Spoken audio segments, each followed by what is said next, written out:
at Expert DOJO in the middle of all of the wonderful investments and managing our portfolio and all of the other things that we have the pleasure of doing over here as a venture capitalist based here in Santa Monica. And it is 8:30 in the morning. At least it's 8:30 in the morning somewhere in the world, which is right where I am.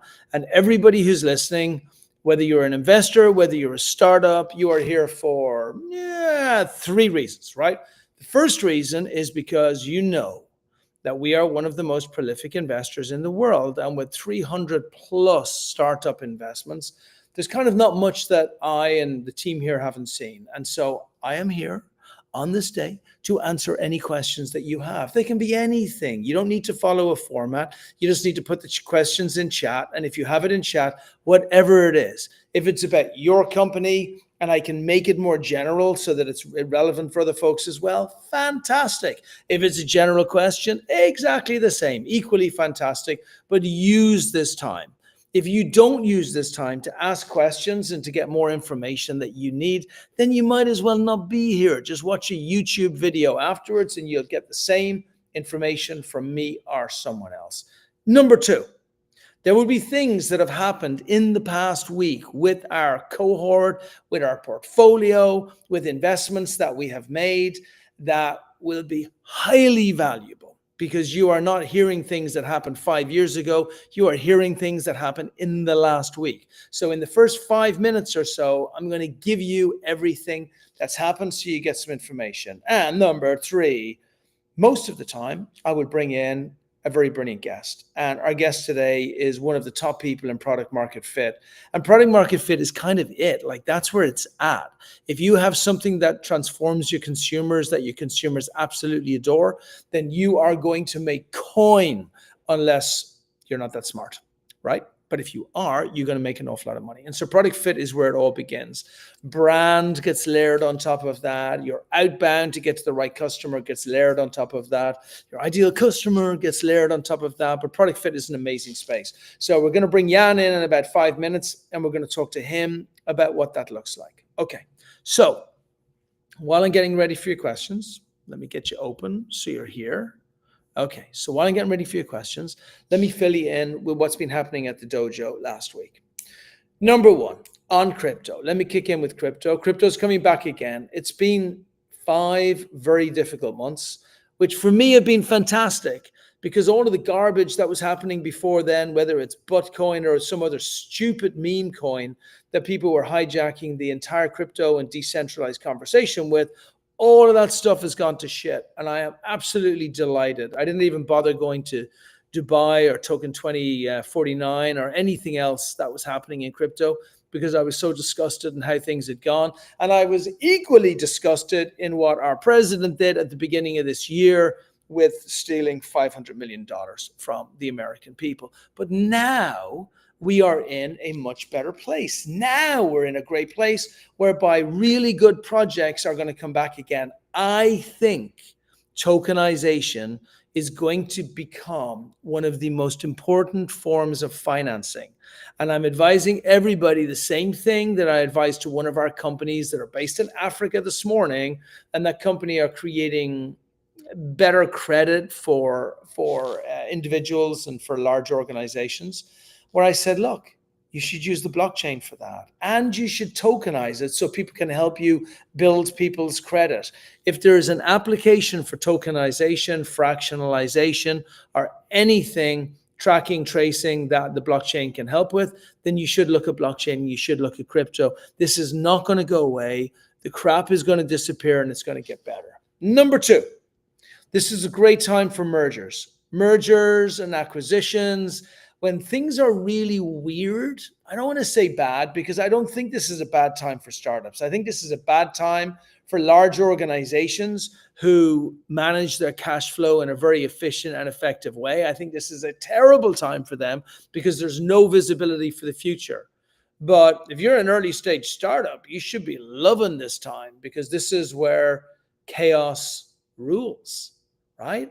And as an early stage founder, it's not like you have this incredible structured organization that was going to help you win before. Like it gives you time. Like I think 45% of all Series D companies are doing a down round right now. 45%. That means like almost half of all later stage companies in the market today are going backwards. So if you're an early stage founder and you are struggling to get product market fit or anything like that, God bless you. This is a good time right now. So, but like, then let's go to acquisitions. There are plenty of companies that are struggling like crazy. These companies may have raised money before. Now they might even be bigger, better, badder than your company, and you still get to win. Acquire, acquire, acquire, acquire. In one of our companies, we're doing an amazing merger, M80. M80 are a great esports team. I think one of the best esports owners in the business we have in that team, who's Marco. But it's very, very, very difficult to build an esports organization from nothing. So we're going to go through a merger, hopefully later on this week, which will make us the numero uno team in all of the Americas. If we were to do this ourselves, it might take us 2 years.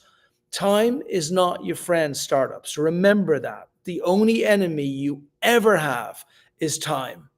Your enemy is not your competitors. Your enemy is not even your product, your market. It's not your people. It's not yourself. It is only time. If you can get to a proper growth trajectory in a small amount of time, everybody believes you're a hero and everything becomes self-fulfilling, including all of the prophecies of you being able to do incredible things. If you go really slowly, what happens is this: you lose stuff. It's like the Al Pacino quote when he's talking about Any Given Sunday. Anybody seen that movie? Great movie, right? There's a great, great, great speech at one stage where he talks about the inches, and he talks about how in his life, then you lose things more and more and more and more until there's nothing left. And that's what happens when your startup is growing slowly. You start to lose support levels more and more and more the more slowly that you grow, because people don't believe that you're going to build out a unicorn, while the opposite works the other way. Mergers and acquisitions are everywhere in this market. Anyone who says, I didn't get the opportunities, it's because you're not looking for the opportunities. So go out there, spend the time, speak with people, look at your competitors, look at people in the space, see how you can make 1 + 1 = 3. Okay, so that's what I've been looking at. We've got this huge merger happening. We have a lot of folks that are looking for investment. Interestingly, the companies that are growing very quickly are having no difficulty finding investment at all. The companies that are not growing very quickly are saying things like, this is a really hard market. It's really difficult to raise. Gosh, it's so unlucky that this has happened. No, it's not. It's so unlucky that you're not growing fast enough. Grow faster. If you grow faster, you will raise money, as long as you make sure people are aware of the fact that you're growing faster. If you're not growing faster, then there's only one of a number of areas that are stopping your growth. And the great thing is, with Yann today, we're going to kick into product fit. Other areas are your messaging, maybe around your brand. Maybe it's that you're not reaching out enough. Maybe it's that you're not reaching out to the right channels. Maybe it's that you don't have good closing ability on it. But actually, we're going to start with product fit, because if you get your product fit right, you don't have to worry about all of those other things. So without further ado, let me bring in Yann. How are you, buddy? I'm good. How are you? Cool. It's another beautiful day in paradise. I'm in the world of startup. It's a great market. The world is in chaos, which is my favorite type of place. So life is good. And we're going to talk about product fit. Correct. Product market fit. Well, let's talk about that. Product market fit or product consumer fit? And can I start this with being slightly antagonistic, just to, Silicon Valley, first of all, because I like picking a fight with Silicon Valley. I never understood the term minimum viable product. Like, never, ever, ever understood the term. I always saw it as like a really arrogant phrase that was made up by investors who had developers who were looking at something from an insular basis. Like, I'm such a freak on lovable product and like building things which are specifically fit for consumer. And so I know product market fit is the term. And I know that like that's what everybody looks for. But I feel like an old codger, because I remember the days when people were really transformed by product and they loved product. And all I see left, right, and center coming out is just absolute shite, just terrible, awful, quick product. And I'm talking by everybody, not just Silicon Valley. Like I see some of our companies and they're like, yeah, man, I think people will love this. I'm like, no. So yeah, let's have a conversation. Sure. I mean, so MVP. I agree with you that it's a very loaded term. I think that a lot of so there's a few issues with that. So on the founder side, I think that when you say minimum viable product, it still basically gives you a reason to go and build something before you've validated that there is a problem that needs to be solved. And so the net result is that sometimes you might spend 3 months, 6 months, 12 months in some cases building something and then launching to crickets essentially. And then you have to go back to the drawing board and start again. So the issue that I have with minimum viable products is more how it's being thought in the sequence of events that need to happen for a startup to start getting traction, right? Where the common advice is build, launch, test, iterate, right? So that's the lean startup model. The issue with that is that build phase can again take 3 to 6 to 12 months depending on the complexity of the product that you have in mind. And the issue there is that you're starting with a solution and then you're going out looking for a problem for that solution. And that's where 9 out of 10 startups get stuck. And that's usually why they run out of money before getting significant traction. And so we can go into more detail about why and how that happens. Absolutely right. And the thing is, like, the problem is Silicon Valley only need 1 in 20 or 1 in 30 startups to make it. That's the bigger problem, right? And because of that, like, minimum viable anything wouldn't work in any other place in life, like minimum viable date, or minimum viable marriage, or how about we do minimum viable sex? Like, that would be real fun. And it's just literally no other area in life where anybody would ever mention minimum viable. And the problem is it sets an expectation. And to your point, what happens is all these startups are just building solutions without knowing a problem. And then they get to a place where they're like, oh, and then the next term comes in, which is another awful term, which is built full of arrogance, which is, well, we have to pivot. And the thing about pivoting is like, it suggests this arrogance that they were correct in the first place, which is terrible. Because when we're building a product, like, let's say I walk through this door here and the door is like, it doesn't close properly. And I'm like, here's a problem. Like, it's a really big problem that's facing, like, people that come through this door every single day. And so how can I now go about making that as good as I possibly can? And then so I make my own little door fixer or whatever the technology equivalent to that is. And then somebody comes in and they're like, I'm a little bit overweight. Like, I need this to be done great. Like, I'm not pivoting by building a bigger door. I'm evolving based on customer feedback. Like, that's the whole idea, is to make this thing customer centric. And so for me, I just think these amazing products that are going to break through in the next, like, year, 2 years, 5 years, 7 years. And I also want to talk about India about this as well, and just an amazing thing happening in India. But I think these products that are going to come through are just going to be much more customer centric. They're going to have less arrogance. It's going to be less about, I'm going to raise $5 million in Silicon Valley and I'm going to bring in my dev team and we're going to build out a product and we're going to show the world that they need another project management app because we're going to do it with a widget in there that nobody's ever seen before. And then we're going to give it to a bunch of people who are going to be shit customers because they're our first customers and they're not really worthy of us building anything good for them. And we're going to learn on them. And based on learning on them, we're going to sell this thing to good. And I think that's just going to change. I hope it's going to change. And we're going to go back to the place where it used to be, where people built just really beautiful products that transformed the lives of people who had a huge problem.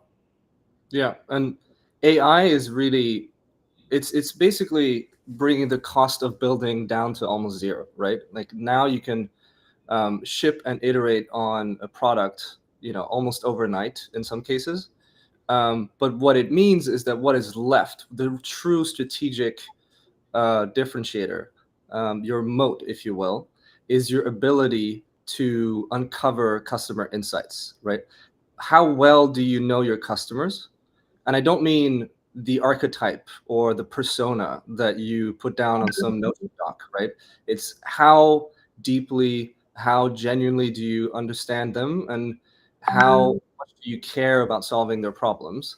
And it sounds like, obvious, but actually you'd be surprised at how few founders spend time with customers. Like I've helped hundreds of founders at this stage, and I keep seeing the same patterns emerge again and again. And one of the main pitfalls is they just don't interact with customers enough. And I often ask them, like, how many customers have you talked to last week or last month? And in most cases, it's 1, 2, and that's just not enough. And the other issue is, what is the type of interaction that you have with customers? Is it just asking for feedback on the product, or is it trying to get a deeper understanding of who they are, a deeper understanding of their lives more generally, of the job to be done, and then trying to solve for that, rather than trying to push your solution or force fit a square peg in a round hole, if you will. I love that comment. I do. I really do. Because customers are everything. Man, they're everything. Like, we could go so deep down this rabbit hole, because you should be. We all should be obsessing. Look, I'm an investor, but I still think of the companies we invest in every company that we engage with.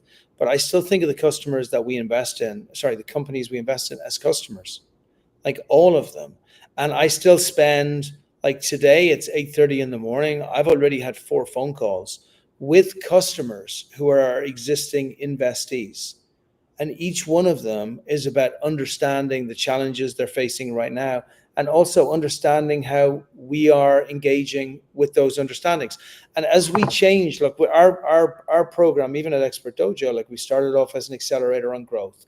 Our hypothesis was, because we saw our customers telling us, i.e. startups raising money, we saw them telling us, we need to grow. Like, if we grow, everybody will keep giving us money. If we don't grow, they won't. And we looked at other accelerators and we're like, well, nobody really focuses on growth. They do other stuff, like to teach them into dancing monkeys so that they can pitch for investment, but nobody teaches growth. So we're like, great. Now we have a hypothesis which is based on the beginning of a lovable product, something that's simple, something that could be transformative, and something that can be complete. But then we went into it, and as we looked to, we're like, actually, the things we're teaching are not transforming people the way that they should do. We need to change it. The program that we did, the accelerator program, doesn't work. We need to change it. But they're not pivots. They're, to your point, us speaking to our customers and finding out the things that are transforming them and the things that are not transforming them.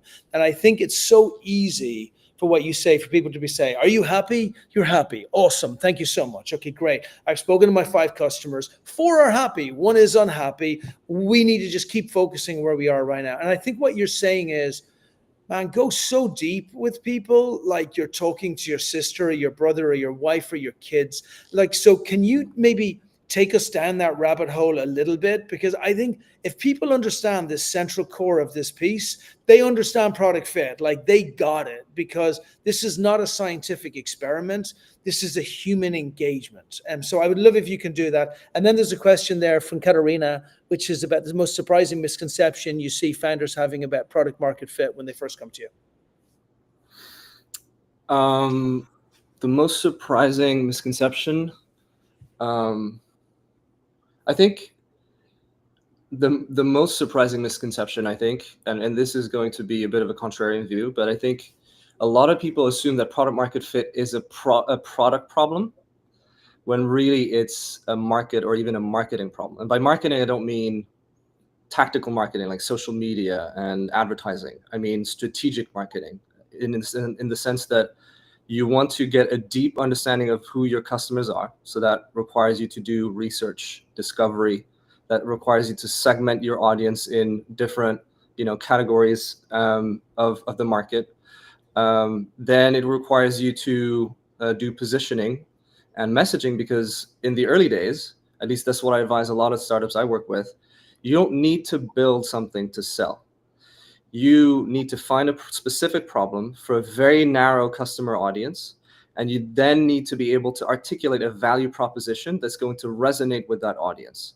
If you do that, then you're going to have people knocking at your door saying, hey, I really want that problem solved. What can you do for me? And then that becomes then easy to build something that people want, because they're actually telling you what they want at that stage. But so what's really interesting is that I think there's a lot of loaded terms in in the startup world, and one of them is go to market. Go to market, I think the assumption is you need a product to go to market, and I disagree. You go to market all the time, ideally. Every week you're going to market with something new. And if you're pre-product and pre-customer, what you're going to market with is a value proposition. What is the value that you're delivering for a customer to solve their problem, to to be able to deliver on a specific need that you've identified, and that they're not getting satisfied with what already exists in the market.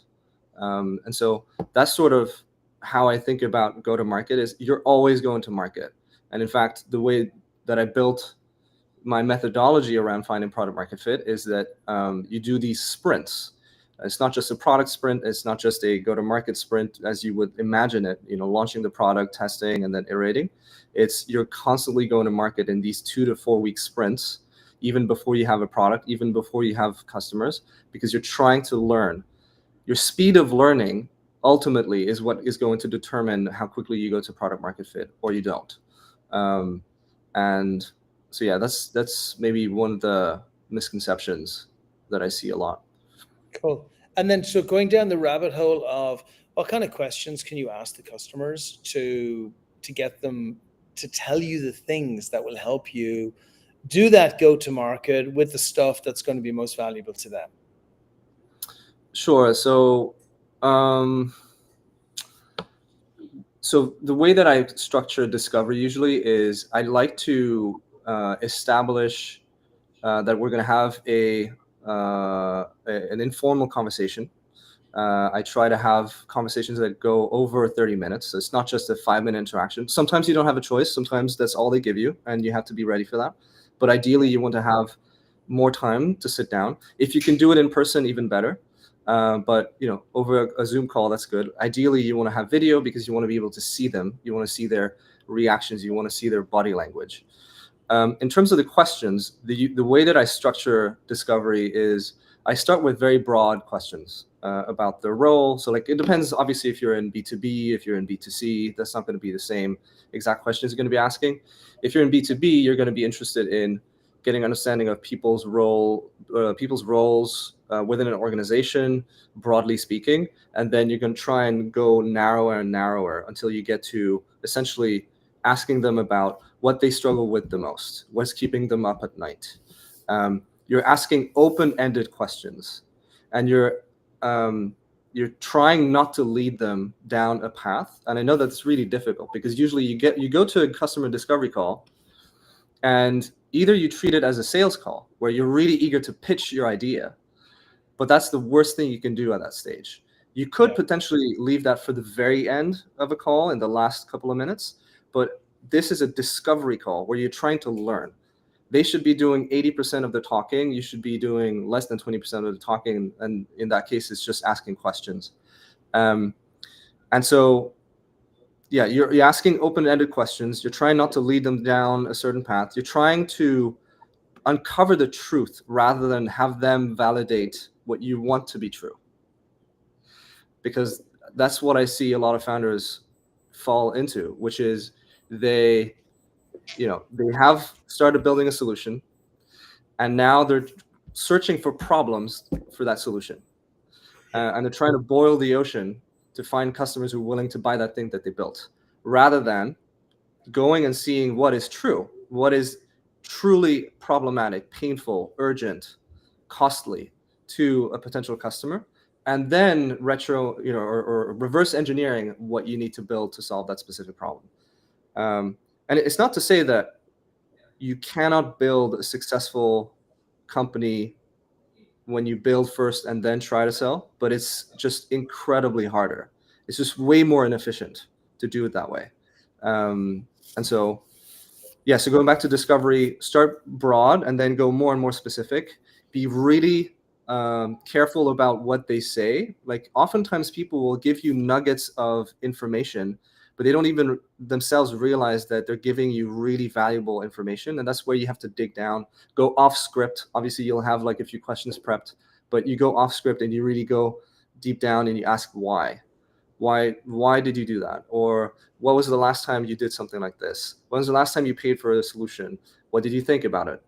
And so you're asking all of these very open-ended questions because you're trying to, you're acting as an investigator, or almost like an anthropologist is how I like to think about it, where you're genuinely curious about how people go about their lives and try to solve a specific problem to then get to the truth, right? And oftentimes they won't tell you what they want, or they won't tell you what the true problem is.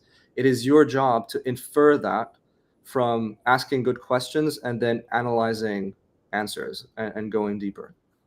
It's so cool. Oh my gosh, there's so many pieces to unpack here. The first part of it is that you're coming from a place, not even just of humility, but you're coming from a place first of all, just for all founders out there, look, I've had 300 investments that we've made.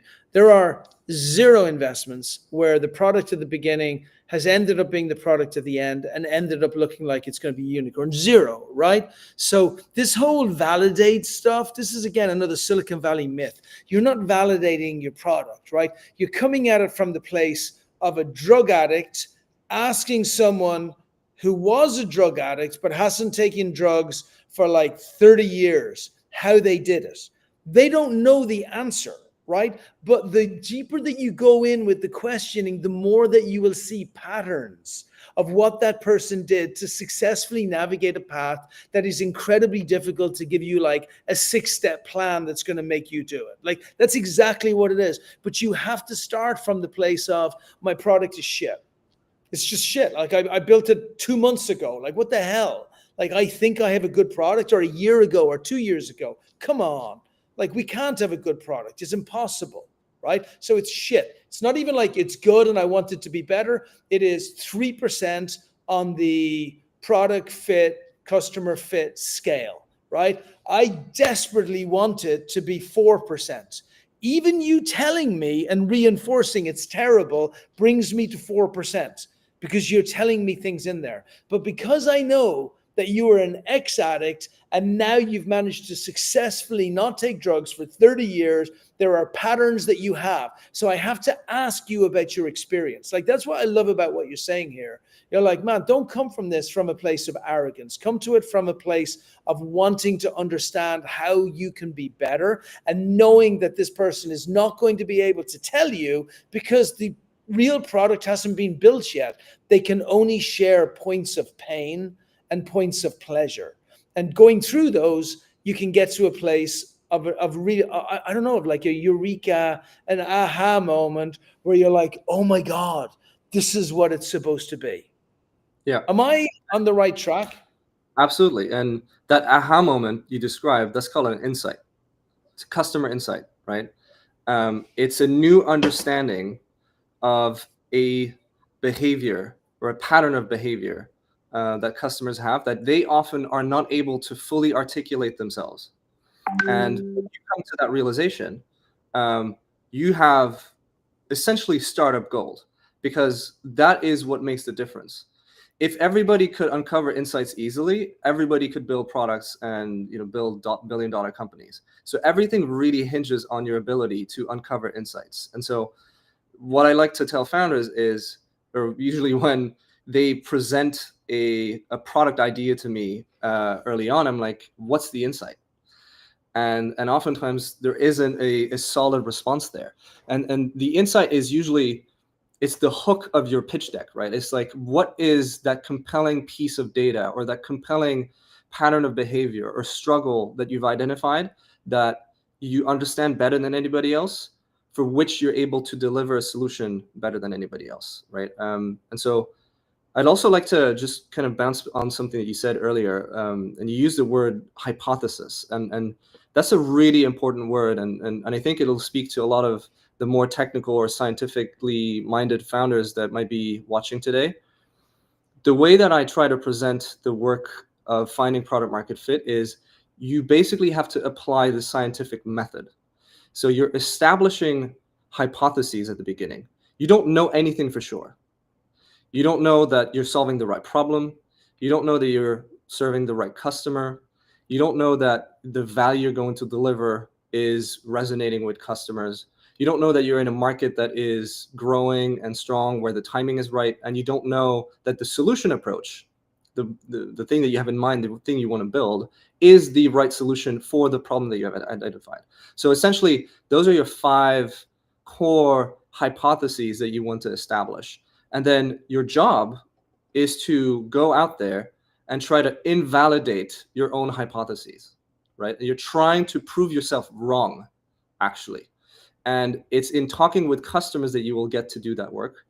And the longer your hypothesis stands, so if you're unable to prove yourself wrong, having talked to 50, 100, 150 customers, that means you're on the right track, right? But most likely than not, Or you're on the wrong track. Or you're on the wrong track. Exactly. Because you're not listening, most likely right? than not, you are wrong.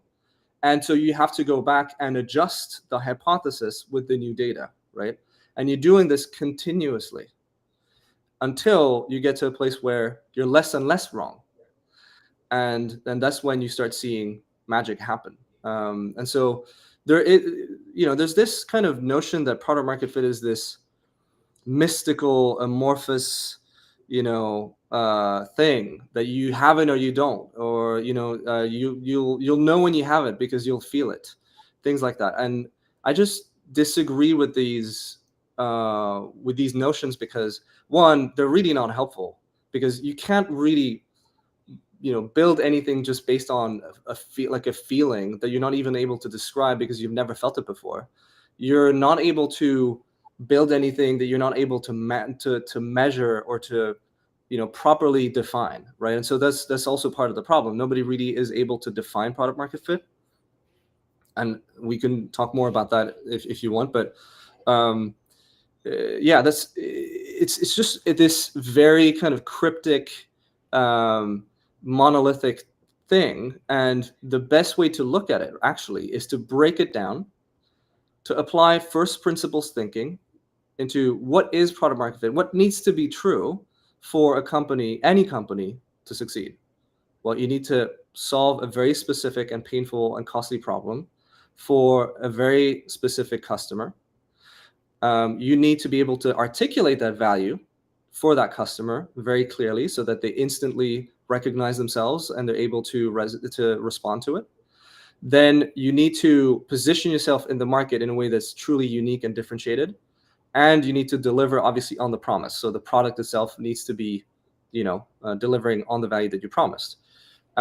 If those things are true, you get traction, no question. Yeah.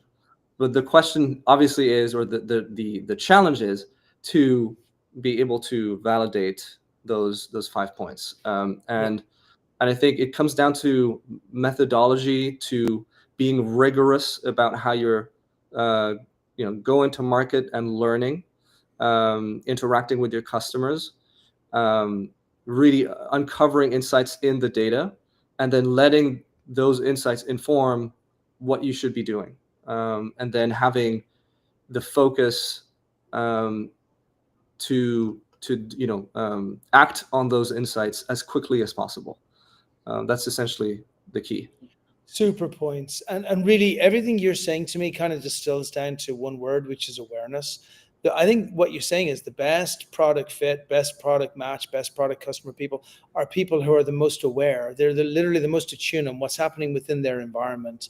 And because of that, they're almost on every single call being so aware of the responses and what to do with them, as opposed to being hyper-focused on building the greatest product that's out there and making sure that everything's about the product itself. They know what's happening in the environment. I like Katarina's message here because she's forced me to talk about love.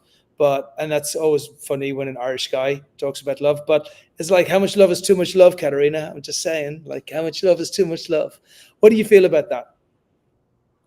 She's asking Um, about discovery is too much discovery.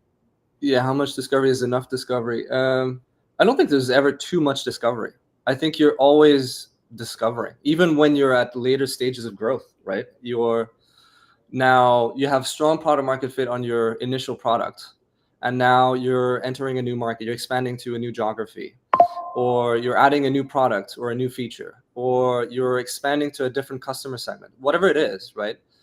You're still going to have to do that work of understanding the market and making sure that either the product you already have fits that new market and you can sustain your product market fit as you grow, or if it's a new product or it's an entirely new scenario, you have to almost go back to doing this very early work of finding product market fit for that new product or those new circumstances. But to be more practical, if for early stage founders, oftentimes they ask me like, so how many customer calls should I do? And there is no one size fits all answer. I think that first off, it depends, for instance, what is your level of founder market fit, right? That's another type of fit that I talk a lot about. So Yeah. let's say you're going into, you're building financial services products, right? So you're a fintech company, but let's say you don't have a background in finance or you haven't worked in the financial services industry. So you're starting from a place of deficit where you have to learn a lot about the industry. You have to arguably to learn a lot more than somebody who's worked 10 years at a fintech as the chief product officer. And so as a result, you're going to have to do a lot more work to uncover those insights that we just talked about. So does that mean you're going to be talking to 50 customers, potential customers, 100, 150? It all depends, how quickly you can get to finding patterns across the customers that you're talking to. And so again, here being very methodical is key. So it's not just you're talking to 150 random people. You're talking to 150 people, but you're batching them maybe in groups of 10 or 20 specific and very narrow, very well-defined potential customers that are all basically, the same, right? So, I'm talking to 25 CMOs, and then I'm going to be talking to 25 CTOs, and I'm giving like this is very broad, but obviously you want to have it very, very narrow for each segment. And then what you're trying to find is those patterns in behavior or in struggles in each one of those segments, right? And so you might only have to talk to 20 or 30 people, but you might also have to talk to 250 people. It really depends on, again, how quickly you can get to those insights, and get to a point where now you feel like you have such a deep understanding of the problem, and you have not only validated interest for a potential solution, you've also validated a willingness to pay. Because it's one thing that people say, oh, this sounds cool, but come back to me when you have a product that I can try, versus somebody saying, this sounds not only cool, it's I needed this yesterday, take my money, right? That is the gap right now. And let me help you. Yeah, I love that. So Katerina, love, discovery, you can't have too much of either of them. I actually have one of the great privileges that I have in doing what I do is that I get surrounded by people like you and other folks that are just amazing experts in the space. And I get to see the entire journey from building out the product to creating the messaging, to make sure it's with the right people, to scaling it and growing it.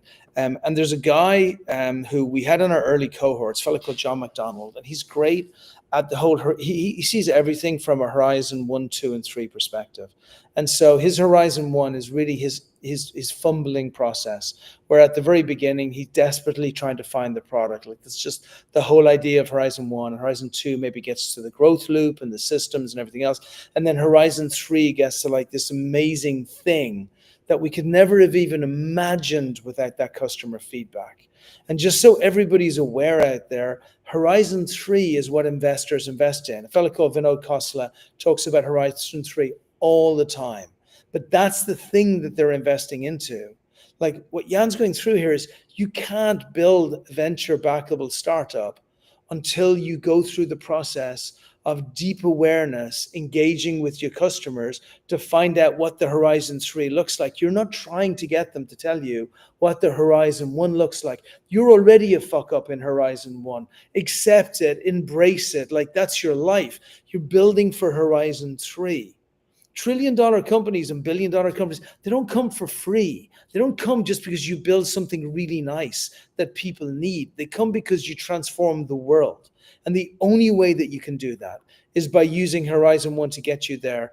And Jan, when he goes through it, he talks about, like, I call it a red dragon, but he talks about like that enemy that's facing the consumer, the visceral enemy that they wake up in a cold sweat every single day facing. And they need someone with, as you beautifully put it, that incredible epic insight that is going to be able to conquer that terrible red dragon while everybody else was like sent away in balls of flame every time they went at them. That epic insight which makes you different, that builds the possibility, not for the Horizon 1, but to build the Horizon 3, like what Apple looks like today, not what Apple looked like when they were selling computers to geeky artisan folks who just needed a better thing, but it was never going to be their market, but that took them to today. So can you maybe speak to that a little bit, either the pieces that you agree on or disagree on? I think what I'm doing is I'm still focusing it in that same area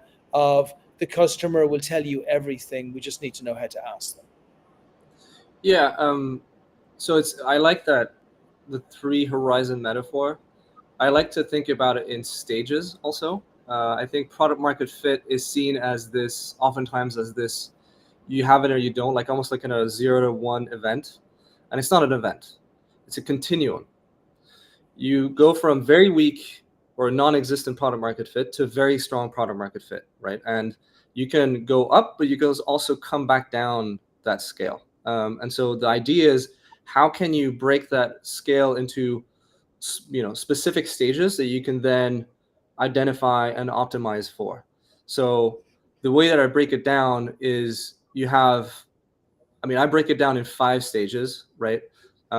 So the first stage is what I call discovery, right? So validating market hypotheses before building.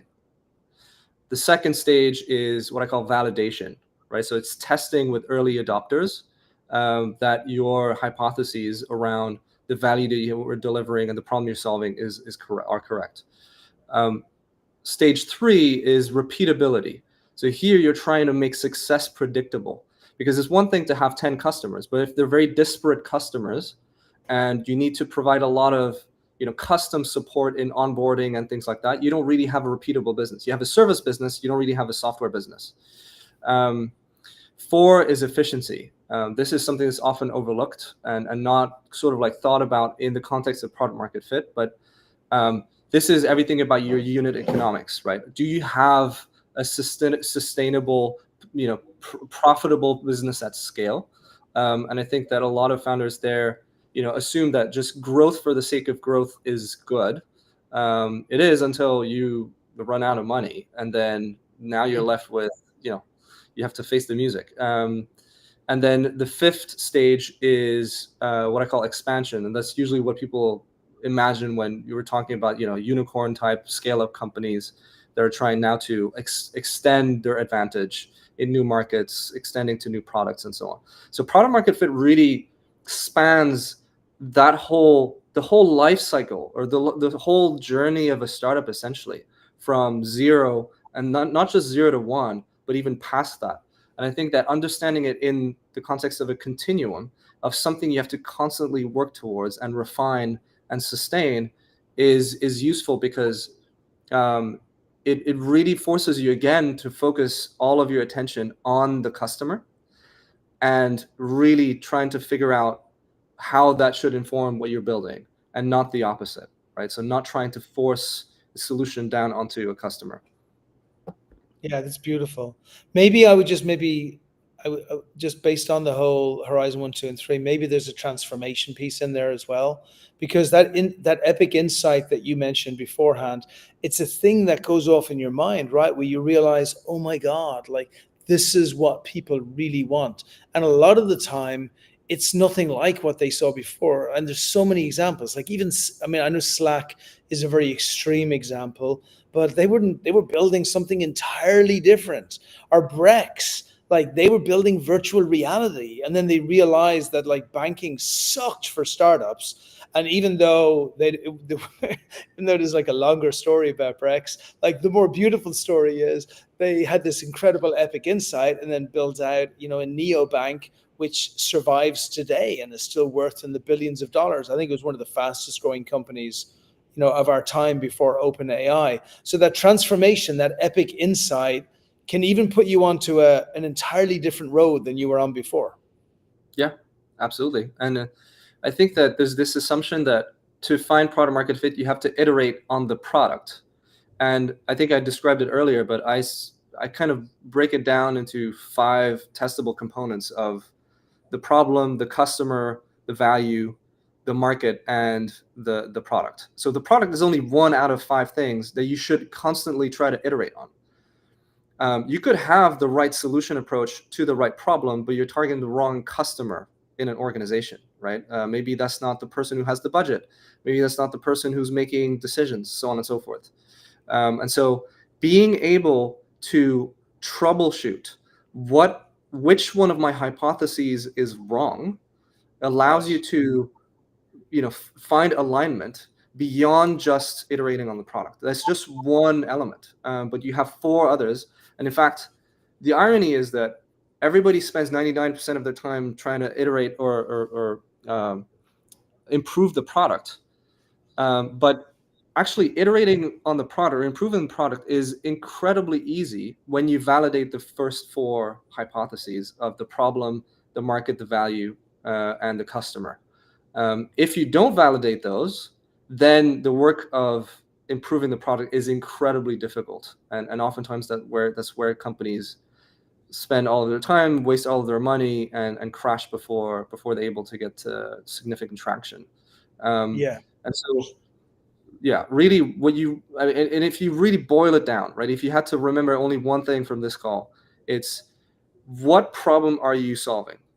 Is it specific? Is it urgent? Is it painful? Is it underserved? Is it unworkable? Really find the most painful, most costly problem. Who is your customer? Are they specific enough? Is the beachhead narrow enough that you can find them, you can serve them, you can reach out to them, and you can deliver value consistently to that customer? And 3 is, what is the value that you're delivering? Are you able to articulate that value in plain English that people understand in their own context? Can they see this being integrated in their everyday lives or into their workflows? That is, if you have that, that's like in the holy triad of product market fit, if you will, and it makes everything else, including building a product, a lovable product, a lot easier. So that's really the core of it. Incredible. Okay, last 3 minutes, and I want to try and cram in this question. I think it's a really nice question, but Kushi there, like intuition versus data in early product decisions. Thoughts? So what you want to do, like, intuition is great. Like, you know, intuition, taste, you know, there's a lot of ways you can sort of, you know, spin this around, but intuition is good, but you have to assume that your intuition is wrong. And so you have to go and confront that intuition with the real world. You have to get out of the building, you have to go and talk to people, and you have to ask questions trying to invalidate your own intuition. You're trying to prove yourself wrong. So that's where the data becomes important. And whether that's qualitative data or quantitative data, ideally you want a good mix of both. But you want to disprove your assumptions and your intuitions. Excellent. Held. I love that. I love that. You want to disprove yourself because we lie to ourselves all the time. Okay. By the way, this thing here. Like I love crypto. I hate what's happened in crypto, but I love crypto. I think blockchain could be really cool. I'm not a strong enough technologist to be able to tell you for a fact that I'm right, but everything that I've known about it over the last couple of years tells me that tracking and tracing and all those things are cool, and fractionalizing is cool, and tokenizing would be cool if everybody didn't abuse it.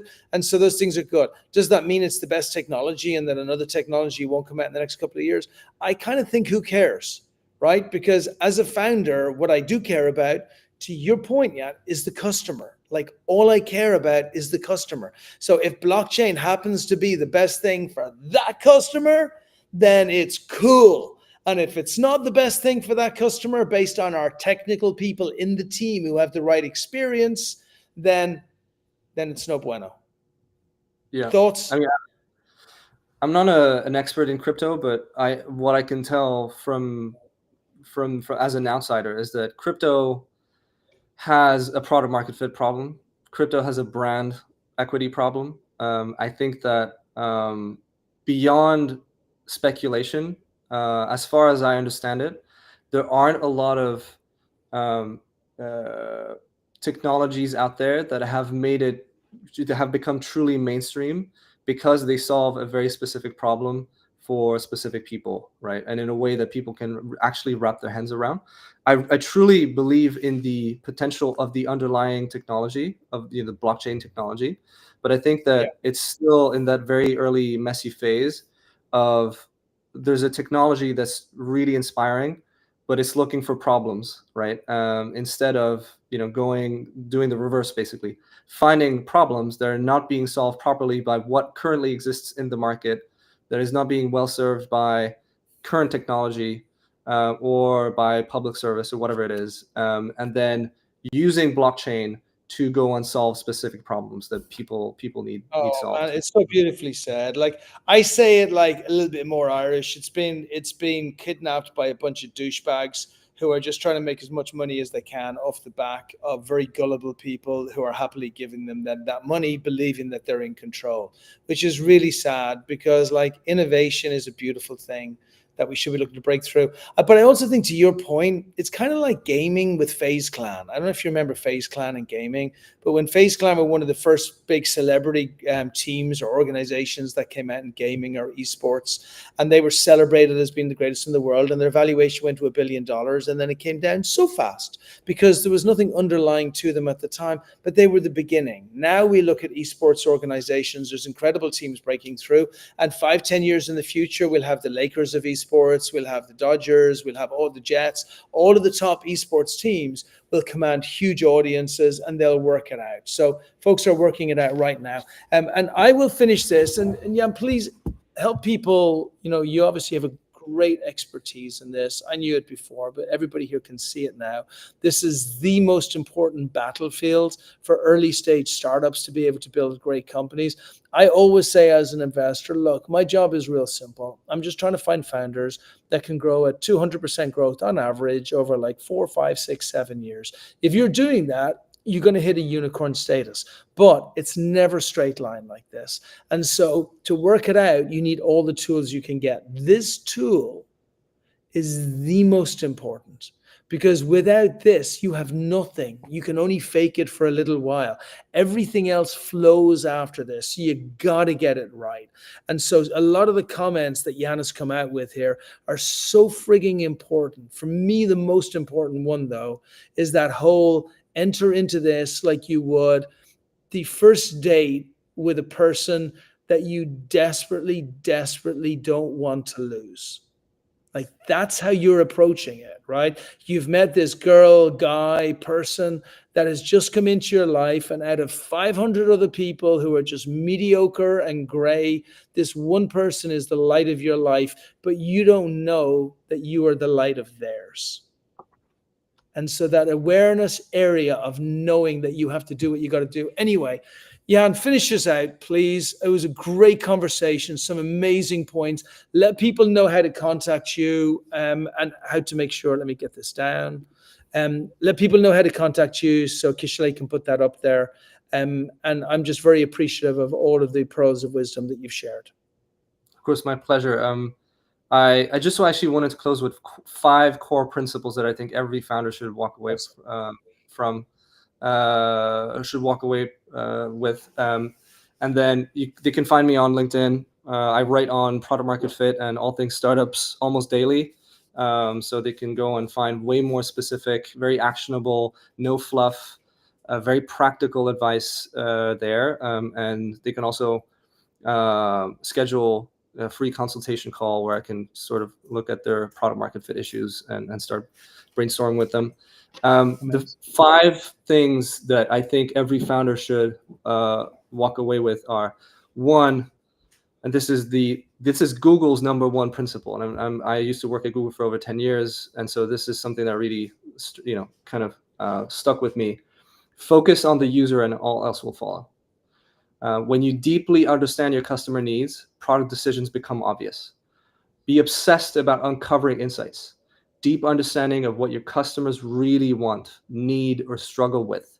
The aha behind their behavior, which they rarely admit to directly. And they're basically hidden truths, right, that you have to go and find. 2, sell it, then build it. If you can't sell the concept, you definitely can't sell the product. So you don't need a product to sell. You need to identify a painful problem, and then you need to articulate the value that you're going to deliver, and that should be the starting point. 3, velocity equals direction times speed. So it's not just about moving fast. It's about moving fast in the right direction.